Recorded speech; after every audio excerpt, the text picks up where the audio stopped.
1억. 크다면 크고 작다면 작은 돈이죠. 똑같은 월급을 받고도 1년 만에 1억을 모으는 사람이 있는가 하면 평생 동안 1억을 모으지 못하는 사람이 있습니다. 무조건 줄여서 안 먹고 안 쓰고 저축. 그게 물가가 오르는 속도가 더 빠른 지금 시대에 될까요?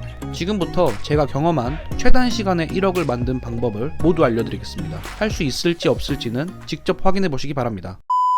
안녕하세요. 재테크의 모든 것입니다. 여러분, 혹시 이런 말 들어보신 적 있으신가요? 1억을 모으면 월급의 대부분을 써도 된다. 부자들은 왜 이렇게 1억이라는 액수를 강조하는 걸까요? 그건 바로 1억 이전에는 재테크를 해도 생활비에 좀 보탬이 된다던가 여윳돈이 좀 생긴다던가 그 정도에 불과하지만 1억부터는 재테크의 수익이 내 월급에 맞먹거나 또는 넘어서기 때문입니다. 흔히 자본소득이라고 하죠. 결국 1억을 모았을 때부터 경제적 자유의 문턱에 설 수 있기 때문에 1억을 첫 목표로 잡는 겁니다. 저 역시 작년에 정말 힘들게 1억을 모았는데요. 1년이 좀 더 지난 지금은 이곳저곳 분산 투자를 해둬서 약 4억 정도가 됐습니다. 만약 1억이 아닌 1000만 원이었다면 이게 과연 4천만 원이 됐을까요? 나중에 다 설명드리겠지만 절대 그럴 수가 없습니다. 아무튼 일단 그럼 이게 중요하겠죠. 과연 1억을 모으기 위해서는 어떻게 해야 할까?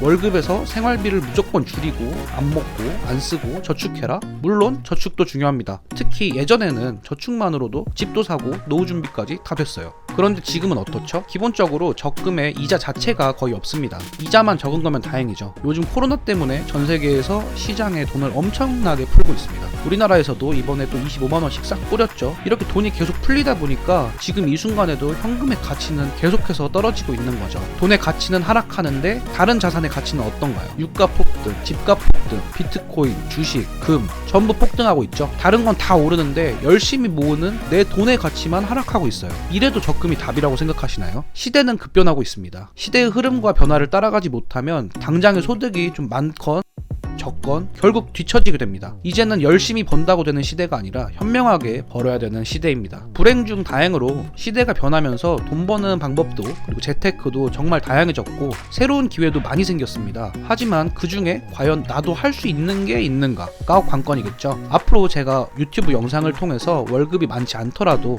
늦어도 한 1, 2년 안에 1억이라는 자금을 만드는 모든 방법을 알려드리겠습니다. 일단 미리 결론부터 말씀드리면 저는 레버리지를 써서 1억을 만들었습니다.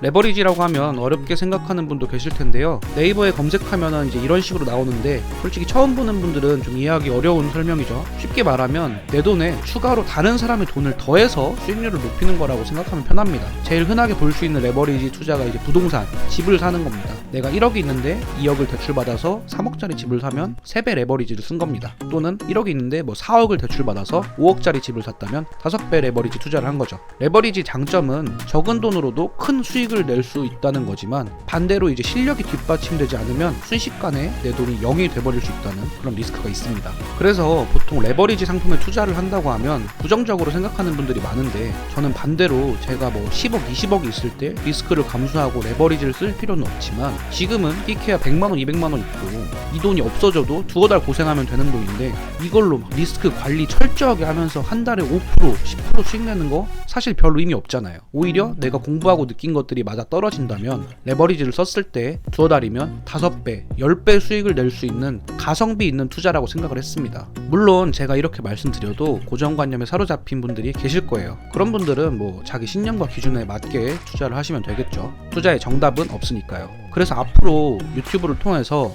제가 겪은 실수 그리고 중간중간 깨달았던 거 그리고 전체적인 경제나 시장 상황 같은 것들 그런 거를 한번 풀어보려고 하고요. 그리고 제 기법 같은 경우는 일단 제가 텍스트로 정리해서 블로그에 올려놨는데 영상보다 이해가 좀 어렵긴 하겠지만 먼저 보실 분들은 보셔도 됩니다. 그거는 영상 밑에 내용에다가 링크를 올려둘게요. 그러면 오늘은 여기서 마무리하고 다음 영상부터 디테일하게 제가 1억을 만든 모든 방법들 한번 풀어보도록 하겠습니다. 감사합니다.